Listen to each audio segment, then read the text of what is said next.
Национальная библиотека Республики Коми предлагает вашему вниманию видеосюжет о болгарской поэзии. Золотой век древнеболгарской литературы начался во второй половине IX века, когда Болгария первой среди славян приняла христианство. Святые Кирилл и Мефодий создали азбуку и перевели византийские христианские тексты на старославянский язык. Серебряный век болгарской литературы завершился в XIV веке, когда Второе болгарское царство пало под натиском Османской империи в 1396 году. Литература того времени сводилась к рукописным сборникам религиозно-нравоучительных сочинений, так называемым дамаскинам, по образцу проповедей греческого епископа XVI века Дамаскина Студита.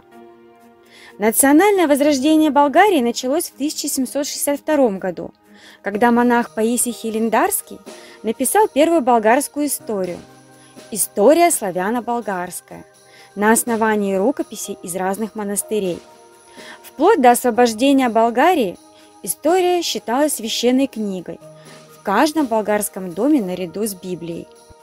Болгарская литература эпохи Возрождения кровно связана с национально-освободительной борьбой народа против турецкого ига. Подлинным апофеозом революционной борьбы и литературы того времени является жизнь и творчество крупнейшего поэта и национального героя Болгарии Христо Ботева. Христо Ботев – поэт, не оставивший большого литературного наследства за свою 29-летнюю жизнь, но замечательный тем, что дал образец концентрированного воплощения революционной идеи в художественной форме. Его стихи, равно как и его жизнь, характеризуются гармоническим слиянием таланта к революционной работе с талантом художественного творчества. Далее, на кого необходимо обратить внимание, это Иван Вазов.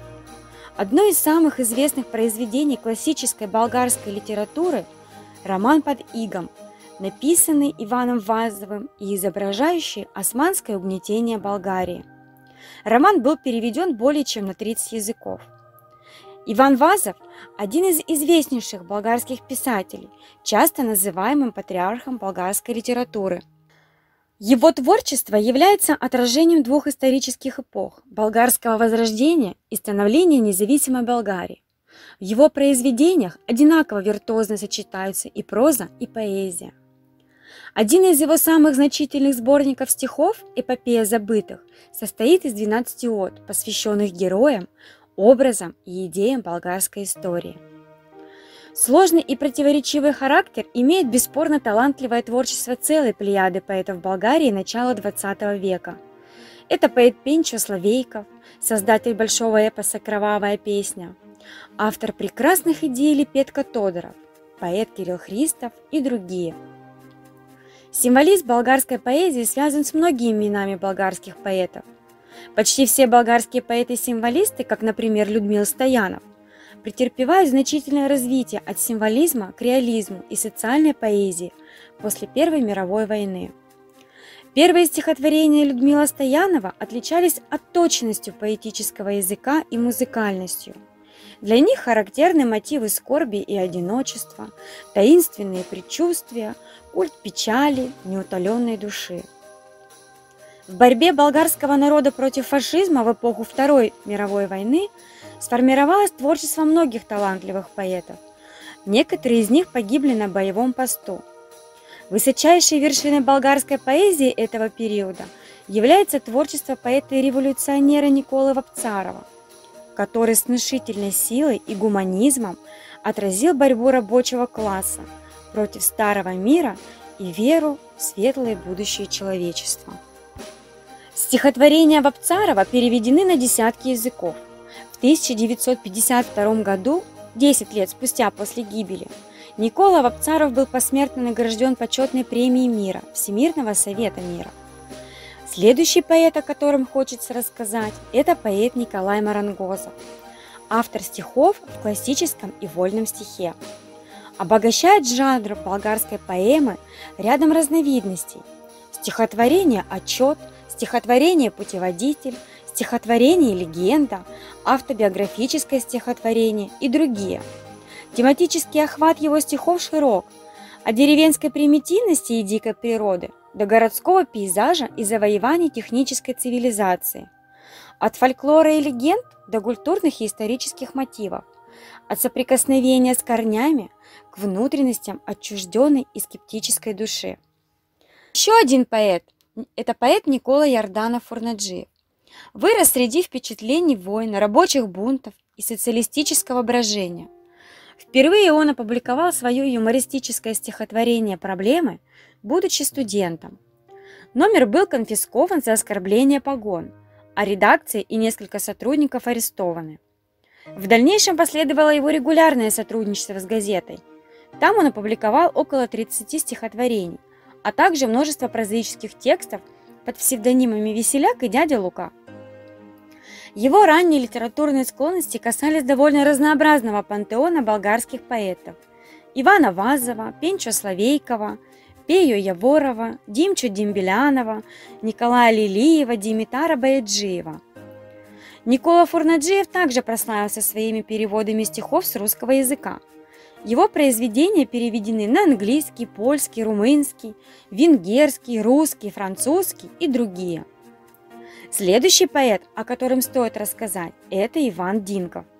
Иван Динков – Дон Кихот болгарской литературы, автор более десятка книг, стихов и прозы, лауреат многочисленных литературных премий Болгарии.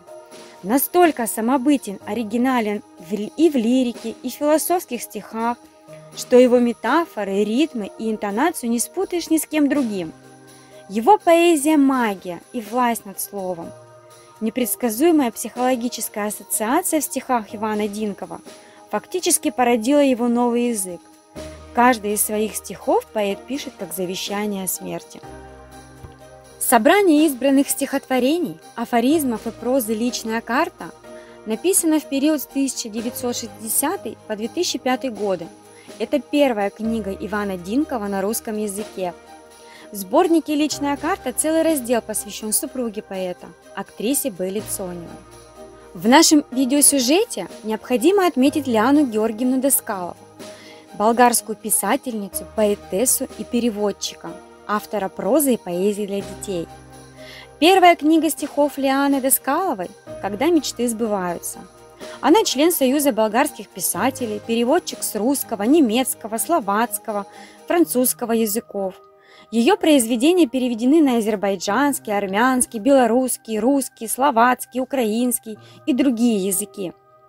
В 1095 году она была удостоена литературной премии Министерства образования имени Петка Рачева-Славейкова, а в 2005 году премии Союза болгарских писателей за детскую литературу и за книгу «6 волшебных сказок».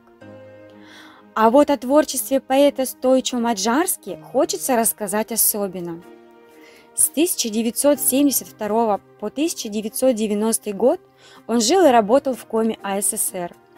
Здесь были опубликованы его первые две книги: сборник стихов «Крик из тайги» и юмористический сборник «Смех без долга».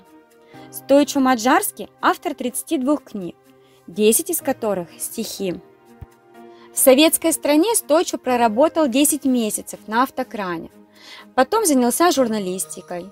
Он издал газету «Флаг дружбы», а затем буклеты со стихами и художественной литературой.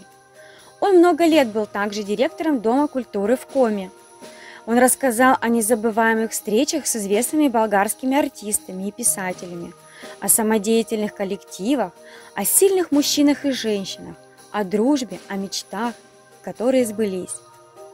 Следующий крупнейший болгарский поэт и прозаик, автор нескольких сценариев к фильмам, лауреат многих престижных международных премий Любомир Левчев. Стихи начал писать рано. Он удостоен золотой медали Французской академии за поэзию и титулом рыцаря поэзии. Его книги переведены в 36 странах. Любомир Левчев также награжден медалью Ассоциации венесуэльских писателей, наградой Мате Залка и Бориса Полевого, Гран-при Института Александра Пушкина и Сорбонны, мировой премией Фернандо Риела за мистическую поэзию, орденом Владимира Маяковского, учрежденный Союзом писателей Евразии и Союзом писателей-переводчиков России. и диплом литературно-общественной премии «Всегда светить», золотым венком на вечерах поэзии «Струги». Необходимо сказать, что в 2021 году отмечаются юбилейные даты следующих поэтов. 135 лет со дня рождения поэта Трайка Симеонова, 165 лет у видного болгарского поэта-сатирика и баснописца Стояна Николова-Михайловского, 155 лет у поэта Пенчу Петкова-Словейкова, 145 лет у поэта Димитра Полянова и 70 лет у болгарского поэта и драматурга Румена Шомова. Проведя небольшой обзор, можно увидеть, что болгарская поэзия – одно из самых ярких явлений в европейской литературе.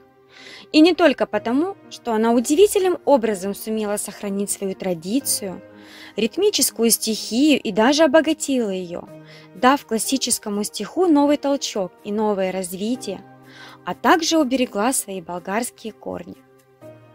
А теперь мы предлагаем вам насладиться видеоотчетом о традиционном вечере болгарской поэзии, организованном болгарской автономией в городе Сыктывкаре. Гостей и участников мероприятия поприветствовала руководитель Сыктывкарской болгарской национально-культурной автономии Галина Костова.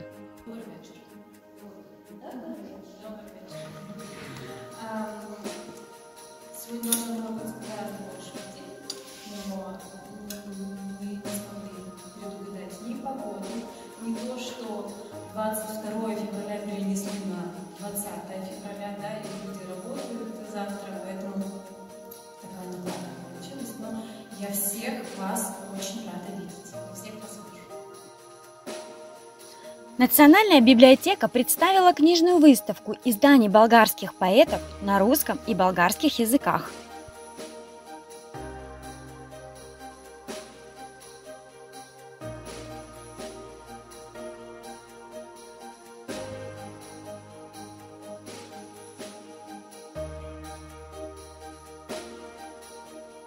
Участники вечера болгарской поэзии прочли стихи и отрывки известных болгарских поэтов не только на площадке мероприятия, но и в режиме видеозаписи. Представляем вашему вниманию некоторые из них.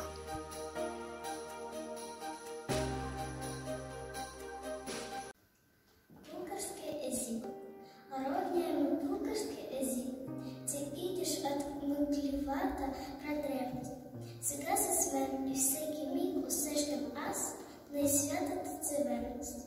Ти ми подкрепиш труден час и вдихваш сила в мен, живот и вяра.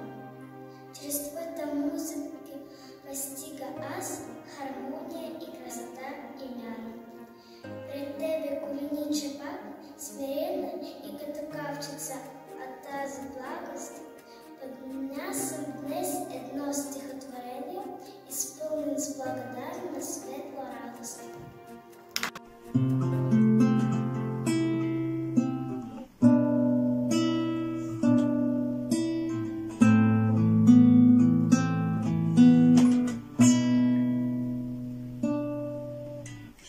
Димча Дебелянов.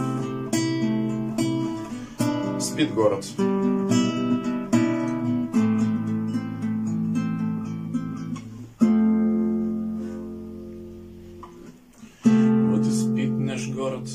Без забот, и в ночи неверный, верный сын, я брожу бездомен, и один за мною дождь идет, идет у стены черный, прозвучит гулким эхом скорый дробный шаг и печаль, что прошлое никак не забудет следом. Поспеши, только память вздрогнула, и вот милый образ вспомнился сродни озарявшим отрочество дни. А печаль растет, растет, растет.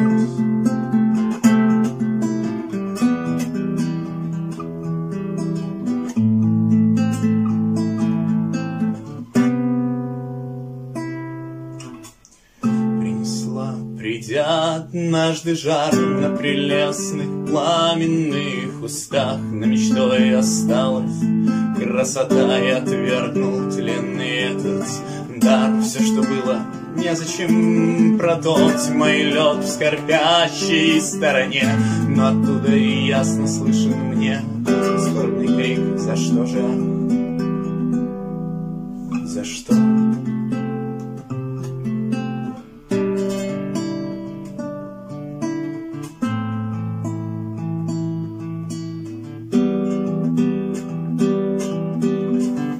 Вот и спит наш город без забот, и в ночи неверный, верный сын. Я брожу бездомен и один. За мной дождь идет, идет.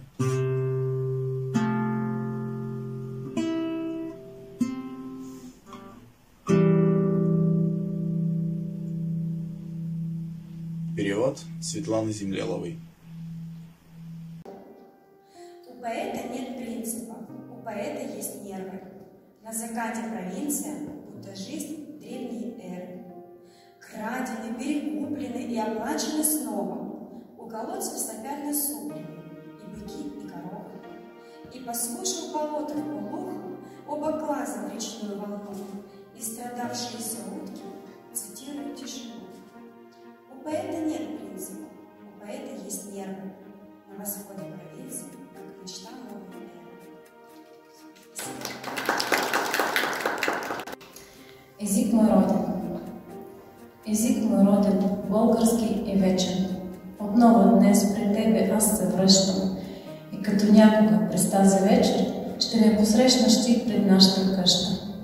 И пак ще звъннеш в дядовата дума, ще липнеш горе с песента на мама и сетни, като умре сред друма, главата ти ще склониш на моето рамо. Език мой роден, мъдър, смел и вечен, благодаря ти, че до днес се смени. От прадедите идеш отдалече, в бъдещето с тебе сме устарени.